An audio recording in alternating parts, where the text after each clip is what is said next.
So we have, let's say, 20 minutes until the end of this session.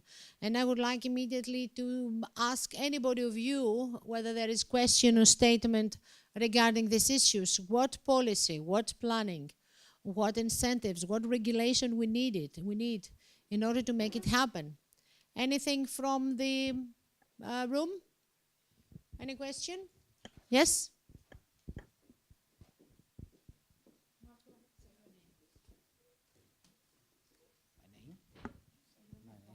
Marco. Okay. I'm Marco Mazzaria, Professor of Transport Logistics in Venice. Now, just a couple of questions. I'm afraid I think not so regional, but I think they are very important. The first is about I totally fully agree with Andrea about the data obsession. Really nice statement. But my question is that given that the urban freight transport operator are managed under a sort of deregulated market, so free market or so to speak, the problem is how to extract data from the business. If you have any, because I heard about a lot of data survey on the urban level also this morning in the other session, and I wanted to raise this question also this morning, absolutely. But in our experience, and believe me, we work very closely with companies and so on, it's it's quite impossible. Maybe Facebook is better fitted with this item, but to extract data from business is a challenge, I think, in the market. We use a very quite there was in our experience in novelog quite a paradox in this, because unless you show the stakeholders, the operators, some benefits, you won't be able to collect any kind of data. Basically, we say we have a very strong engagement of stakeholders in Venice in our case study, saying that okay, if you want to propose to the mayor some proposals for city logistics and so on, you need to have a very serious data set that should be put into the forthcoming SUMP. Otherwise, you keep on shouting under the municipality or fighting the mayor and so on. And that's work. So this is the first question. Yeah, how to extract data from the business, Okay. The second comment is about cooperation. Too, I fully agree also with Michael that especially in the retail sector, it's absolutely very, very difficult to make stakeholders, operators cooperate. I think that from a very practical point of view, the issue is not to present them scenarios showing beautiful savings and so on, but to define with them the rules to share benefits. That's the major problem. How to share. There is a lack of rules how to share benefits among stakeholders. Not to demonstrate, and obviously it is a necessary step, but this is not the key, the focus point. The focus point is always trust, at minimum, but setting the rules. Thank you, Marco. Any other question, please? Let's collect all the questions at the same time. Any other questions from the room? No, I have some. Okay. Does anybody? Huh? Sorry. I'm really sorry.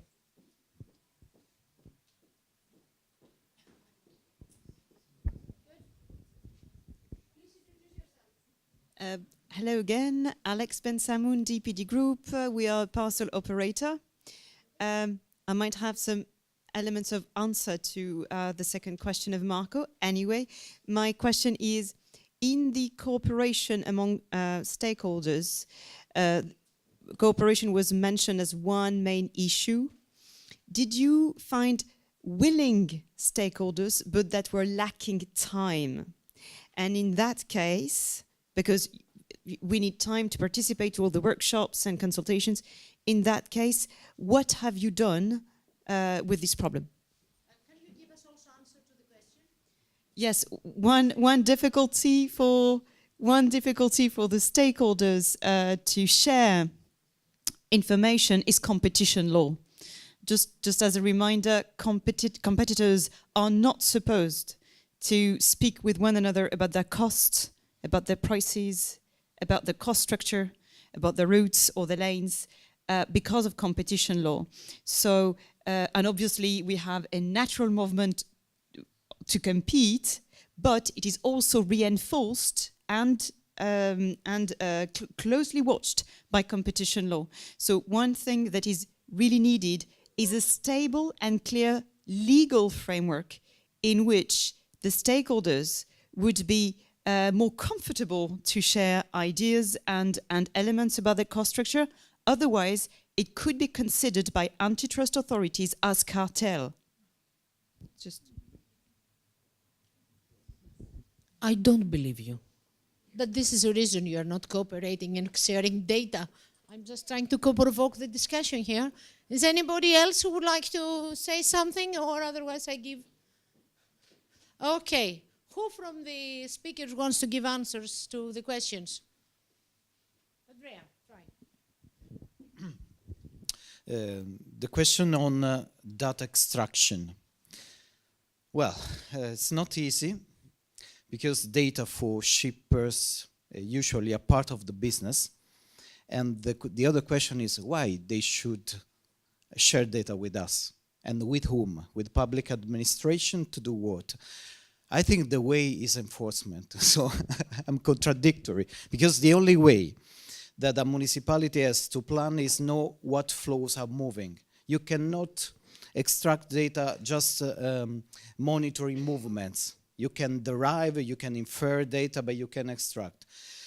According to my experience, personal experience, also as a consultant, private operators, I don't know, express couriers or not, are sharing data. They provide you data, anonymous data, but if they are in a trustworthy environment.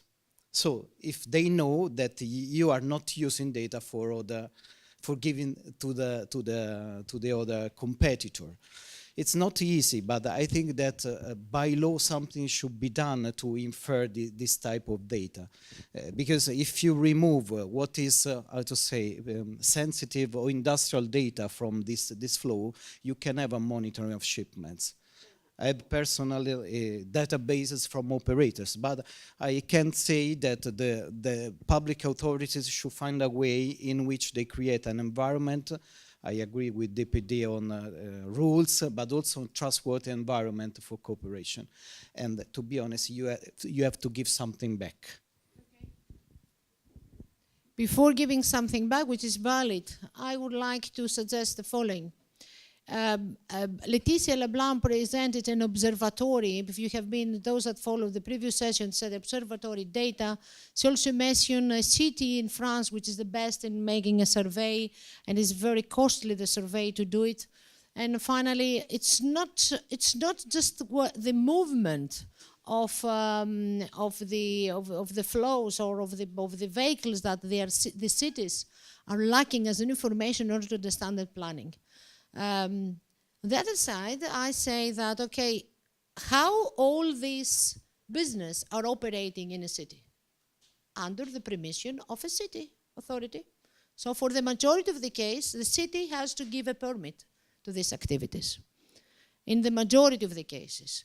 So why not going together with, and I go in line with Andrea, we're not going, let's say, creating a set of data that we need to collect regularly, not the whole thing, but the most important part of it, then neutralize this data, ask them to be provided to the city authorities for this observatory at the city level on a neutralized way, and why these data are not going inside with the permission for acquiring or maintaining a permission for operating in a city. This is the type of things, the legal framework, regulation we need. Otherwise, I believe voluntarily we will never get the set of data, the whole of it. Anybody else who would like to comment on this data? You, Marco. Okay. Yeah. Yeah, I can. Correct.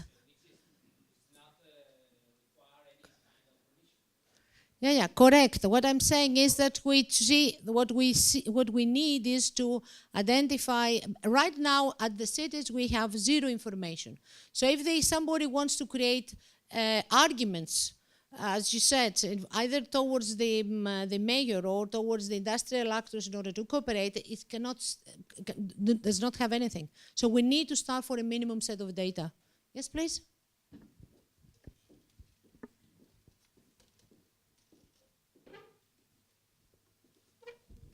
Yeah, my name is Christophe and I work with Marianne in Brussels. Just to remind you that the workshop today is about regulation and policy making. And I strongly believe that you don't need data to begin to have a policy and to begin to have regulation. When you need data from my side is when you want to design a solution, right? If you want to make a consolidation center, of course, you need to know your flows and which flows are suitable to your consolidation center. But if you just want to take regulation or having a first step of planning, you just, you go to the street and you see the problems and you see already a certain list of actions that you can take without any data. Just saying that. And just another comment from Martin from Paris. We have a low emission zone in Paris, and the third party, they are also interested to have data, and they are doing some models just to know how the business for them is going to, what is going to happen. If they have to go to electric vehicle, how they can do the distribution of Paris. So in a way, the private sectors, they are also doing some collection of data. And I am not agree with you. We have some data, well, at least in Paris, we have some data because we have some models. It's true that we do not have e-commerce data, but we have a kind of modelization of which one activity, what is going to have, which kind of movement they are going to have each weeks. So, and I think if we are aggregating all the data, the third party, they really want to know, to have a visibility regarding what the regulation is going to, what regulation is happen to their business.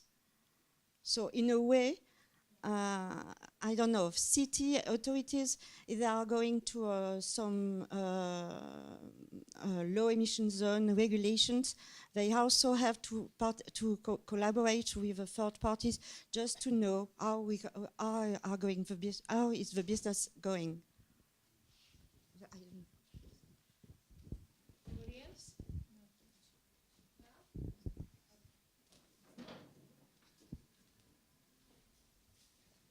Thank you. My name is Edoardo Marcucci from the University of Roma Tre. I would like to say that I don't agree at all with what was said by the representative of the city of Brussels. I don't agree simply because in order to develop a policy or a regulation, you need to know what the problem is. You cannot simply assume you know what the problem is. You have to have real data, information, and my belief is that whatever we describe as data is important per se, but what we really know and what we really need is knowledge. So not only we need the data, we also need to know why people do whatever they are doing if we want to influence through regulation and policy making their behavior. So data is important, but it's the first step. Not only we need that, but we need to know why people are doing whatever they are doing that we do not yet know, by the way. Thank you.